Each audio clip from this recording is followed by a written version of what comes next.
बड़े कमाल की बात कही है कि बहुत ढूंढा उन्हें पूजा, श्लोक और स्तुति में, अंत में प्रभु मिले प्रेम, सेवा, स्नेह और सहानुभूति में। नमस्ते दोस्तों, मैं हूं आरजे कार्तिक। एक ऐसे राजा की कहानी जिसका कोई बेटा नहीं था, कोई पुत्र नहीं था।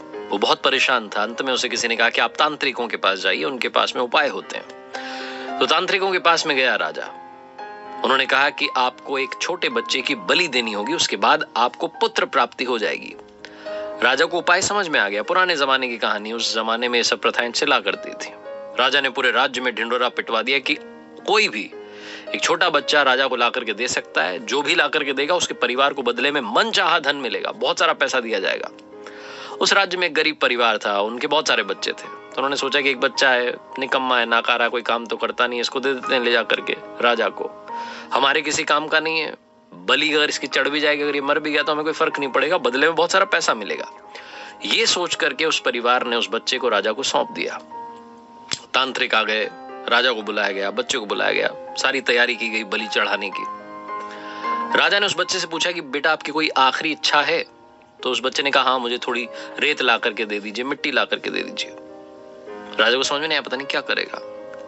इच्छा पूरी की गई, रेत लाई गई, मिट्टी लाई गई। उस बच्चे ने उस रेत मिट्टी को मिला करके 4 छोटे छोटे महल बना दिए, और महल बनाने के बाद एक के बाद एक उसने 3 महल तोड़ दिए। चौथा वाला जो था, उस महल के सामने वो हाथ जोड़ करके बैठ गया, प्रार्थना करने लगा। और उसके बाद जब उसने प्रार्थना पूरी की तो उसने कहा ठीक है, बलि चढ़ा दो। तांत्रिक चौंक गए, राजा डर गया कि ये क्या कर रहा है। तांत्रिकों को लगा पता नहीं कौन सी विधि कर दी। राजा ने पूछा कि आपने क्या किया? उस बच्चे ने कहा कि कुछ भी नहीं, बस 3 महल थे वो तोड़ दिए, चौथे वाले में प्रार्थना की। राजा ने पूछा कि थोड़ा बताओ, समझ नहीं पाए। तो बच्चे ने कहा कि पहला महल जो बनाया मैंने अपने माता पिता का था। मेरे माता पिता की, मेरे मम्मी पापा की जिम्मेदारी थी कि वो मेरी रक्षा करते, लेकिन उन्होंने पैसे के लिए मुझे बेच दिया। दूसरा महल रिश्तेदारों का था, सगे संबंधियों का था। उनकी जिम्मेदारी थी, कर्तव्य था कि मेरे माँ बाप को सिखाते, समझाते कि ऐसा ना करें। उन्होंने भी नहीं समझाया, तो उस महल को भी मैंने तोड़ दिया। तीसरा महल जो था वो राजा का था, आपका था। राजा का तो कर्तव्य होता है कि प्रजा की रक्षा करे। आपने तो मेरी बलि चढ़ाने की तैयारी कर ली है, आपका महल भी मैंने तोड़ दिया। और चौथा महल जो है वो भगवान का है, प्रभु का है। उनके सामने मैंने प्रार्थना की और उनसे कहा कि अब आप देख लेना। बस यही था। राजा ने जब ये जवाब सुना तो अंदर तक हिल गया, चौंक गया, डर गया। उसे लगा कि पता नहीं इस छोटे बच्चे की बलि देने के बाद भी मुझे पुत्र प्राप्ति होगी कि नहीं होगी।